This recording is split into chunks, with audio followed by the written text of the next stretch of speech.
Yeah, if I can just say welcome to everybody. Thank you for coming down tonight to hopefully have an interesting evening of education about property investment and finance and tax, all the interesting subjects that we can talk about with regards to property. So just to give you the agenda for the evening, I'm just going to run you through some legislation and why that's important to be complying with, and the consequences of not doing that, because this whole event is centred around you as property investors making profit out of your investments, and it's all well and good making money, but if it's going to be wiped out by fines in the back door, that's not very good. So we want to first of all stop that happening.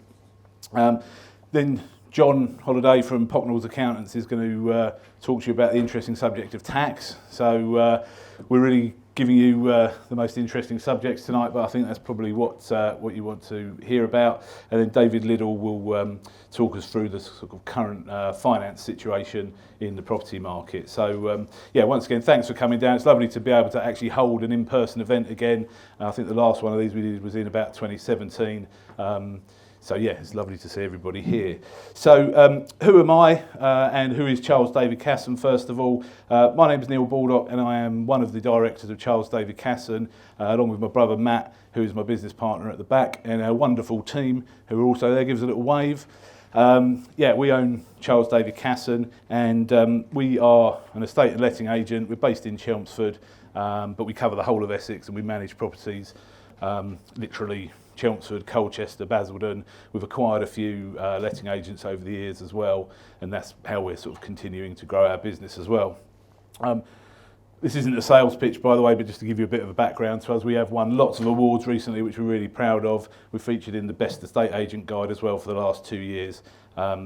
We also manage properties for other estate agents as well, who don't want to do the property management side because of the compliance and everything like that. So we manage about 450 properties across Essex at the moment, and yeah, we're sort of fast growing. So that's a bit about who we are. And the talk I want to give tonight is, yeah, how to stay compliant and avoid fines really, and ultimately make a profit. Because, like I say, I think as property investors, we've got to treat it as a business now. Buy-to-lets are not a hobby.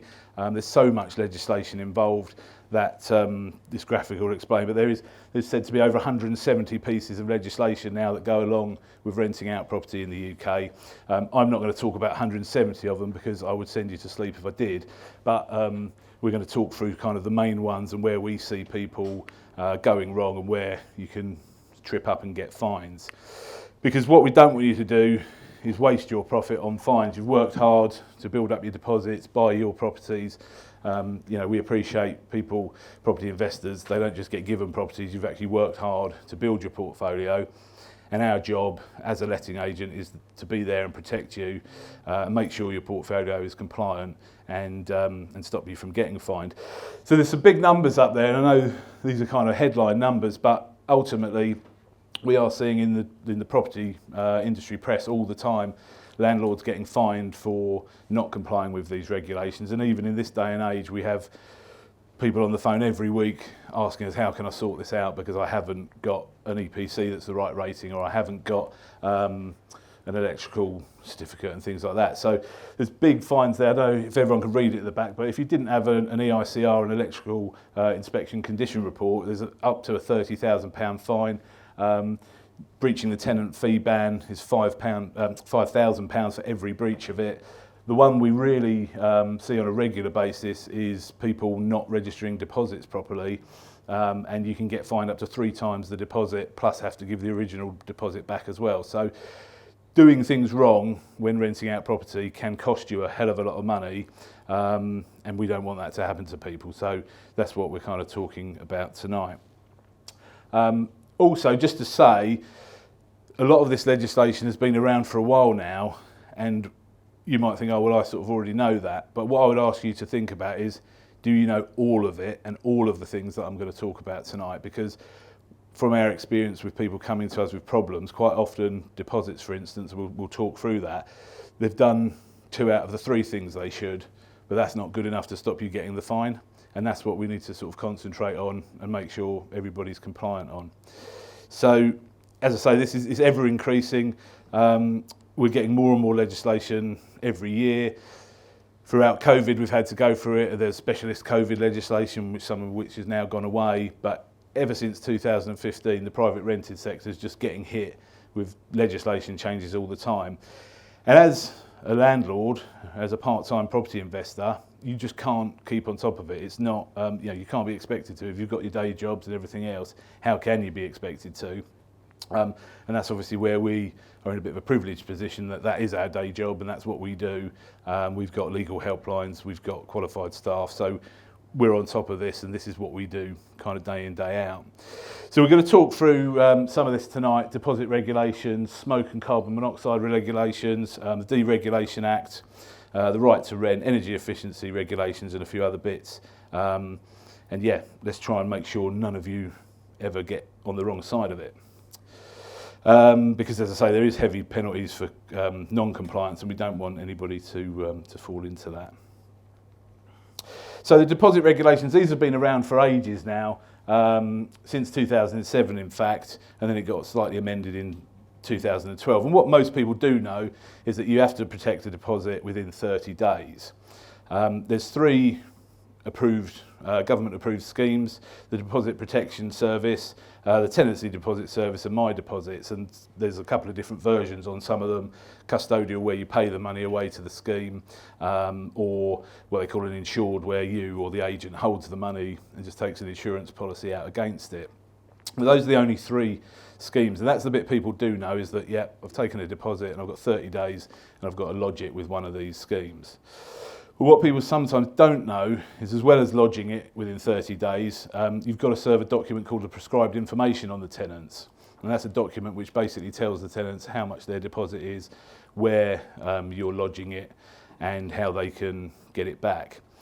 And then the final thing that people often forget to serve is the terms and conditions that go along with that scheme. So it's not good enough to just lodge it, and it's not good enough to just give the prescribed information. You also have to give the terms and conditions as well. And basically, as I said before, you can, with a deposit, the problem is if you don't do it correctly, you can be fined up to 3 times the value of the deposit, plus the original deposit you'd have to give back. Now also remember, deposits now can only be 5 weeks rent. That comes under the tenant fee ban, so you can't take any more than a 5-week deposit. And if you've got a deposit that's over 5 weeks and you're sitting there thinking, what do I do about that now? Then speak to us, because you need to give it back to the tenant basically. There's not any way, once you've breached this, it's very hard to sort of recover from it, but we can help you with how you can do that. But I've just put an example there with an average rent of 1,000, which is probably quite low actually around here now. The rents are sort of increasing. But even at an average rent of £1,000, the total fine of 5 weeks times 3 plus the original deposit would be £4,615.38. So you can see that just by not doing things correctly, you will get fined money. And what we've got to remember is we are in a culture of where there's blame, there's a claim. And there are actually companies, we see Facebook adverts now and Google adverts from companies like the old ambulance chasers. They're actually promoting their legal services on taking landlords to court and asking tenants, have you paid a deposit since this date? Have you got all this sort of documentation? So it's really, really important that you comply with that. The other thing is that if you haven't complied with it, you can't issue what's called a Section 21, which is if you want to get possession of your property back. So that then gives you a slight issue, because we have to rectify it all before you can even serve notice to get the property back. So as I say, what most people know is, yes, I've got to register the deposit, but there are intricacies to a lot of this legislation. So if you're not sure about it, just kind of speak to us. The other thing is smoke and CO2 alarms. So this has been the case since October 2015, but actually there's just been an amendment on the 1st of October this year. So every tenancy, you've got to have smoke alarms on every level of the property. So if it's a flat, just one smoke alarm. If it's obviously a 2-storey house, one on each storey. 3 storeys, you'd have to have 3 smoke alarms. So that's the easy bit. They can be battery operated, unless you're talking about an HMO, then we get into all different fire regulations, but we can talk you through that separately. But you must be able to prove that they're actually working on the first day of the tenancy as well, not the day before, not the day after. You must be able to have a record and prove that they were in working order on the first day of the tenancy. Now, the CO2 alarm, what has changed is that you've now got to have one in every room with a combustion appliance, excluding a gas cooker. So previously the regulations were you only had to have it in a room where there was a solid fuel burning appliance, so a wood burner or an open fire. But now anyone who's got a gas boiler or a gas fire, you're going to have CO2 alarms in both of those rooms, which, let's face it, is a good thing. We want to provide safe environment for people to live.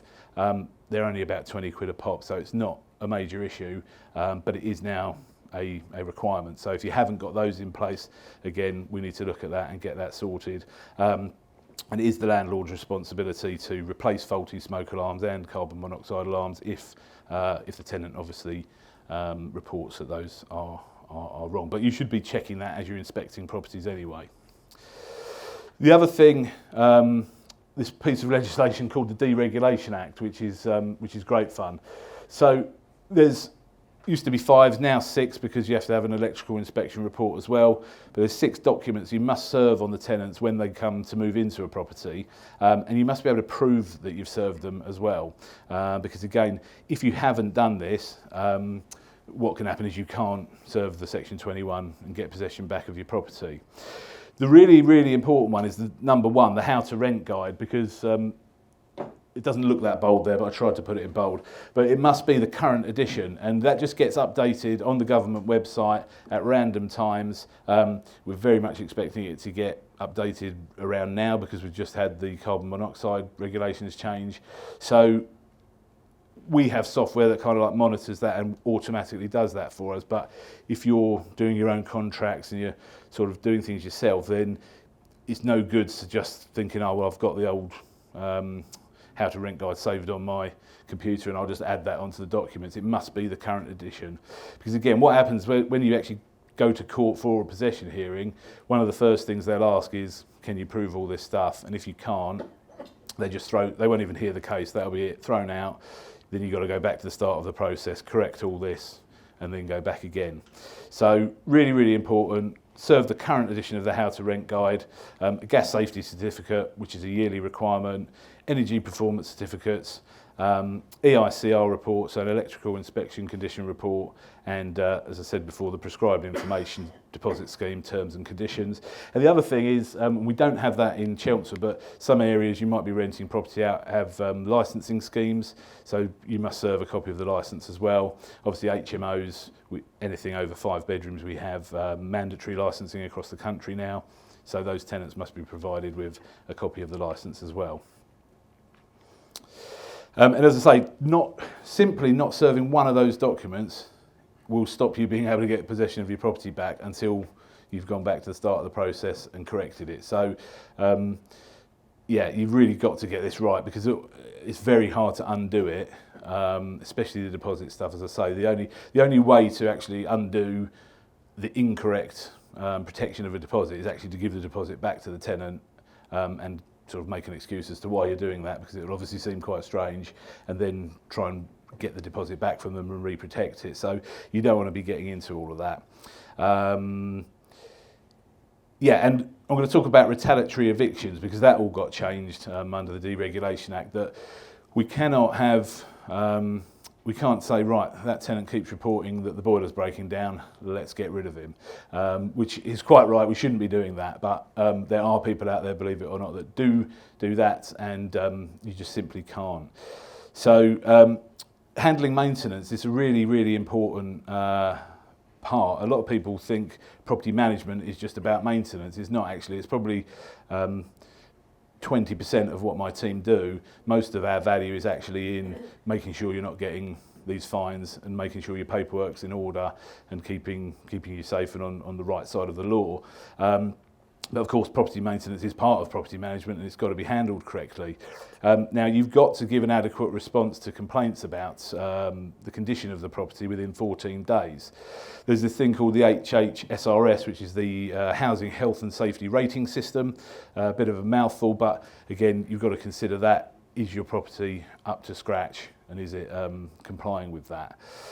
If the tenant did report you to the council because they weren't happy with the response you'd given them about maintaining the property, and the council feels that actually, you haven't been reasonable and you haven't done what is necessary, or the property is unsafe, they can issue what's called a relevant notice and an improvement order, and that would then require you as the landlord to make whatever is stated in that order. You'd have to then get on and do those improvements, otherwise you won't be able to rent the property anymore, and you won't be able to issue Section 21 for 6 months after that happens. So you really don't want to obviously get into that situation, but you've got to have a record of things, because tenants are, we love tenants, because if we don't have tenants, we don't have a business at the end of the day. Landlords don't have tenants, then we don't have a business to help manage them. So we all need tenants and we want to look after them, we want to look after them properly, but our job is to look after the landlords first and foremost. And what we do know is that as soon as something goes wrong, the tenant will blame the landlord. They will not necessarily tell the full truth, shall we say. And so it's so important to have written evidence of everything we do, basically. We won't even take, at Charles David Casson, we won't take a phone call about maintenance. If they phone in, they've got to report it on an online system, so it's all time-stamped, logged. We know exactly when they reported it, what we've done about it. So if anybody ever reported one of our clients to the council, we'll be able to actually say, well, actually, that's not quite the case. This is what happened. This is what's been done about it, and move on from there. So if you're managing property yourself, record keeping is kind of my advice. You really need to be on top of that. Again, I sort of repeat myself, but it's heavy fines for non-compliance. It's just massively important, because you can't issue the notice and get possession of your property back. So we've got to be able to get on top of this and do it all right, because ultimately it's all costs to you as the landlord. Right to rent. Now this keeps changing because we had COVID and we couldn't meet people, so we couldn't actually see them face to face to take copies of their passport, etc. This is a massive piece of legislation. There's a big booklet on it. If you want to know about it, just Google the right to rent regulations and you'll pull up a massive document. I'm not going to go through the whole thing, but this has been in place since 2016, and basically we're now letting agents and landlords are acting as immigration officers, would you believe? So we've got to prove that we've done checks to ensure that the tenants we're moving into properties are have a legal immigration status in this country, and we've got to actually keep checking it as well. You've got to keep it up to date. So it's not even just the tenants, it's all the occupants of the property that are over 18. So if you've got someone who's not necessarily going named on the tenancy agreement, someone's children that are 18, or for whatever reason we're just putting them down as a permitted occupier, we still need to be verifying their immigration status and making sure they're actually legal to live in the UK. And you must keep a record of that check as well, because again, the government will ask you to prove that. And you actually can get sent to prison for this one. And that might sound a bit major, and I don't know how many people have been sent to prison for that, but when there's a piece of legislation and it says you might be sent to prison for it, we act like we might be sent to prison for it, and we don't want that to happen to anybody. So right to rent checks, really, really important. So you've got to do it before they move in, and then we've got to also do it 12 months after, at the end of their permission to stay, if they've got a work visa or whatever the case may be, and in any case 12 months after the previous check. And obviously if they're a British citizen or they've got leave to remain here indefinitely, then you won't need to do a follow-up check. But if there's any expiry date on their immigration status, then you need to be checking that 12 months after your previous check, and again keeping a record of everything you do. The other thing is you can get into trouble for is if you found out your tenant didn't have the right to remain in the UK, and you just said, look, I won't tell anyone, see you later, you actually get in trouble for that. So you're actually legally obliged to make sure you do report it if you find somebody who doesn't have the immigration status. And again, the legislation says you can be fined or sent to prison for up to 5 years if your tenant fails the follow-up check and you don't bother to report it. So it's not something to ignore and it's not something to let go. You've got to be on top of this kind of stuff. Energy efficiency. So I'm pretty sure everybody knows to rent a house out or to sell a house, you've got to have an EPC, an Energy Performance Certificate. And this has been in place since April 2020, and you had to have a minimum rating of an E. That's what you've got to have at the current time. That's applicable to all tenancies. So when all these legislations come in, what happens is they generally introduce them and say, okay, it's going to be for new tenancies. That's up until a point, and then it becomes for all tenancies. So this legislation is in the past now, is for all tenancies. So if you haven't got an energy performance certificate that's a rating of a minimum of an E, then you need to get that sorted. You do get certain exemptions if you've got a listed building or it's uneconomical to bring the property up to a certain standard, then you can apply for an exemption if you can't do anything that would improve it to make it an E rating. But obviously that is quite rare, and it's generally for listed buildings. This is going to change in 2025. The government want everything to meet a minimum rating of a C by 2025. So now is the time, and we're going to talk about how to maximise rents in a minute. But this is now the time to start thinking about what improvements can I make. Have a look at your energy performance certificate. Don't leave it until 2025 and then think, what am I going to do now? Start thinking about what ratings have my properties got. What is every energy performance certificate literally tells you what you need to do to get it up to another standard. So have a look at it, speak to us. We've got maintenance teams that can help, but it's kind of, we need to get ahead now and start making sure these properties are still going to be able to be rented out in the future. So yeah, that's kind of it on the legislation side. As I say, there's so much of it, but if we talked about all of it, I think I'd have a lot of people going like this and probably people throwing a few things at me, and we don't want that. So just ask yourself, are you up to date? Is there anything I've said that you think, oh, I've done a bit of that, but I haven't done all of it? Because all of this legislation has these little intricacies that if you don't do every single bit, you don't tick every single box, then basically you might as well have not bothered in the first place because you're still in trouble. And if you're not sure, then come and speak to us and we will obviously try and help you. So yeah, the summary from me really on this part is just protect your deposits, make sure you've issued the correct documentation, make sure you've got fire alarms on every level now, make sure you've got these CO2 alarms, that's just come in, so you really need to get that done if you haven't got it done. Make sure your tenants have all got the right to rent here and you've done your immigration checks, and check your energy performance certificates. And my main thing is just evidence everything. So everything we do is run through a software, everything we do there's notes on. Just everything we do is by everything, even if it's a telephone conversation, it's then followed up by an email by our property management team. We just got evidence for everything, so no one can come at us and say, you didn't do this, you didn't do that. And if you're going to manage properties yourself, then you need to be doing the same thing, because as I say, there's companies out there now that are looking to make a business out of trying to take us landlords to court, and we don't want that. And as I say, ask yourself, can I serve a Section 21? Have I done everything that if I wanted possession of my property back, have I done that? So that's it on the legislation side. Obviously, we're also here talking about making profit out of our property investments. So I just want to talk about how to achieve the maximum amount of rent, because we rent a couple of hundred properties a year, and we can see the ones that stick around on the market, and we can see the ones that fly out the door. And I always say fresh paint is like catnip for tenants, and new carpets the same. Sometimes we say to our clients, do a mini refurb. A lot of people think, oh, I can't spend that much money on the property, but you don't always have to do, you don't have to rip out the kitchen, you don't have to rip everything out, but sometimes just retiling a kitchen, putting a new worktop in, we can make these really, really good improvements for actually quite cost-effective amounts, but that will get you a really good rental return.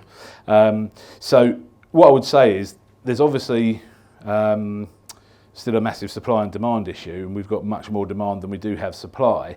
But that doesn't mean every property just walks out the door anymore. There was a time like that. There was a time like that. We started our agency in 2011. We've been in the industry a lot longer than that, but back then you could list anything. You could probably list a cardboard box and someone would move into it the next day. But it has changed because although there's still more demand than supply, people want quality. But the other thing to say is people are willing to pay for quality. Although there's a cost of living crisis, people still will pay for quality. So the properties we get that are flying out the door at top-notch money, we get other people on the same street come to us and says, oh, well, my neighbour got that for this house and I want the same. And we sometimes have to turn around and say, well, look, that's because they've done this, this and this. So, just don't be afraid to invest in your property because you will get the return out of it. Tenants are willing to pay for quality and we can achieve really, really good rental returns. The example there is actually my own flat that I did what I call like a mini refurb, and we just literally painted the whole flat. It's a one-bed flat in Gallywood. We painted it throughout. We replaced the carpets and we put some new lino flooring in the kitchen and the bathroom. And so we spent about 1,200 quid and I've got 100 quid extra a month. Now rents don't go up £100 a year, they're not shooting up like that. The rental market doesn't follow the sales market, which spikes and falls. The rental market is much more steady, a steady gradual increase over time. And over the last couple of years, we have seen rents starting to shoot up a bit more. But again, as I say, it's really for like properties that are quality and people have actually spent a bit of money on. But if I've spent 1,200 quid on that, I've got 1,200 quid extra a year rent for it. But that tenant's going to stay longer. And I won't need to do that again for 3 or 4 years, so I'm making my money back. So I would just say it's really important to invest in your properties because you will get the return back on it. The other thing is, we speak to a lot of clients who are very kind and say, look, I don't want to, we have got a cost of living crisis going on, we don't want to push rents up too high, we don't want to do that kind of thing. And I totally get that, and I used to share the mantra actually that if you've got, and I still do to a certain extent, if you've got a tenant who's looking after the place, they've been there for a long time, do you want to scare them off with a massive rent increase? No, of course you don't. You want to look after people. But also your costs are going up. Everything is going up. So it's really important now to, even if it's only an inflationary increase, it's really important to keep on top of your rent increases because we are seeing cases whereby people haven't increased their rent for 5 years and then they're coming to us and saying, and you've got to go, well, now it's worth a couple of hundred quid more a month or 300 quid more a month, and how do you put that onto a tenant? They simply can't afford that. Whereas if you had been gradually increasing it, it's obviously a softer blow. So mortgages are going up, everything's going up. Just keep on top of your rent increases and don't just leave them there because ultimately, otherwise you're suffering the loss rather than anybody else basically. There's just a couple more examples that we've had of, I don't know how much these clients spent on these properties, but again, we're not talking about massive refurbs. We're generally a lot of the time just talking about people giving it a lick of paint. Honestly, a lick of paint just does wonders for marketing properties and doing viewings on them. But if you spend a bit of money on your property, you will see these rental returns coming back. So that's it from me really. If you need any help, then just get in touch with us. All my team is at the back as well. We'll be here for obviously the rest of the evening. So if you need anything, let us know. If anybody has got a portfolio of properties and you're thinking, Neil, you said one thing that's really worried me, or I need a bit of help, I need to check this out, then we're willing to sit down with you, give you a bit of time, look at your portfolio and give you some pointers and say, no, you do need to get this sorted, or actually, yeah, you're kind of okay. So do take us up on that because we're more than willing to help. And obviously, if anybody does want valuations on properties with everything that's going on, we do sales as well, so we can help you with that. That's it from me. I hope that's given you some kind of insight into a few of the things that are kind of necessary. We'll probably get onto the stuff you actually want to hear about in a minute, which is how to make the most out of saving your tax, which John, I'm sure you're going to come up with a few tricks for. And if anybody needs anything, we'll be here, and I'm going to hand over to John now for the next part. So thank you very much.